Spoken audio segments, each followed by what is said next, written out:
Hey there, tribe. Melinda here with another little life lesson. This week I have learnt how to fight really well.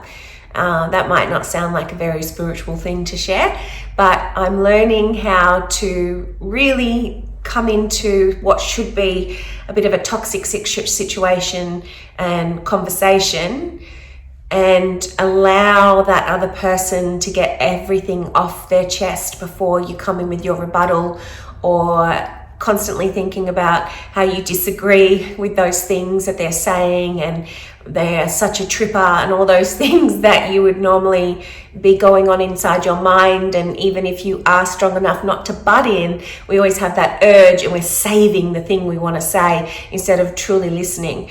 And I'm learning that when you allow that person to completely exhaust themselves, so you just allow them to rant and rave and say all the things that are bothering them, and allow yourself not to have judgment around that. Just let them be, let them talk. They usually find their own peace after a considerable amount of time, and they can see that you're not engaging with them and adding fuel to their fire.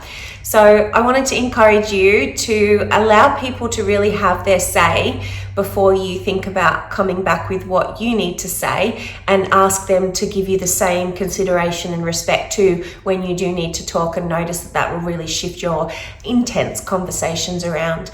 I've learned two things from two different people. One was from these beautiful couple that Glenn and I saw not that long ago down just near Canberra, and we just love them. We go down and they live in the bush, and we stay in this kind of glamping type cabin, and it's all very, we in the bush kind of stuff.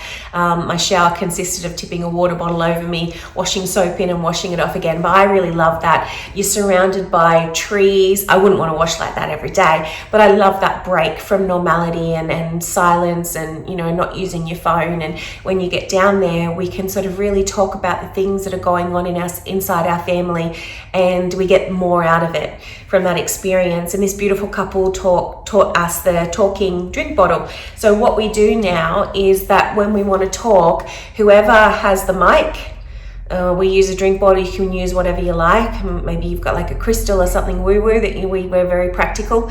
So we use a water bottle. So if I want to talk to Glenn, I'll come in with him and go, water bottle time. And while I'm speaking, I'll hold the water bottle. And then when I'm done, I pass the water bottle to him. And before he's allowed to come in with, but rah, rah, rah, he has to reinforce what I just said so I can see that he understood. So I might say, it really annoyed me when you left your undies on the floor. P.S. I wouldn't use a water bottle for a statement like that, but just to keep it simple. And then I would give him the water bottle, and he goes, I hear it's frustrating for you that I leave undies on the floor, but you know what? It was there for 5 minutes and I was coming back to it. So he says that first, and then he comes back with how he feels about the situation, and you pass the water bottle. So you're listening to each other fully and completely. I know it sounds tacky and dorky, but it's really helpful to have that, to know who's got the mic. Glenn, and it actually turns your arguments into a bit of playfulness as well, because Glenn will hold the water bottle away from me and I'm reaching trying to get it. When he's finished talking, we'll have a little giggle about it. So it sort of brings a bit of fun into sometimes a stressful situation. And that was what we learned from that beautiful couple. And then it sounds like I've got so many issues, doesn't it? Because I also have a psychologist that I see by myself, and she is amazing, and she shared with me the couple tapping. So when Glenn is talking, that I reach out and grab his hand and I tap for him, like the emotional freedom technique. So you're just tapping the sides of their fingers as you listen to them talk. So it gives you a job to do, and it allows the other person to feel calm as they're conversing with you, the things that bother them. And then when it's your turn to speak, they then tap on you, and it also keeps you connected and touching, which is what she said to me. When you're arguing, you're less likely to really get volatile when you're touching each other and looking at each other in the eye in a nice close proximity. So they're the two things that I think could be really helpful when you've got to have challenging conversations. I don't know how that'll go down in the workplace, or hey boss, can you come over here, and you grab their hand. In this kind of work environment, it would be embraced, but not all places would. So some challenging conversations you might need to navigate a little differently, but I found those two strategies that I've learned recently really helpful. So hopefully that'll help you fight really well in your life too. Ciao for now.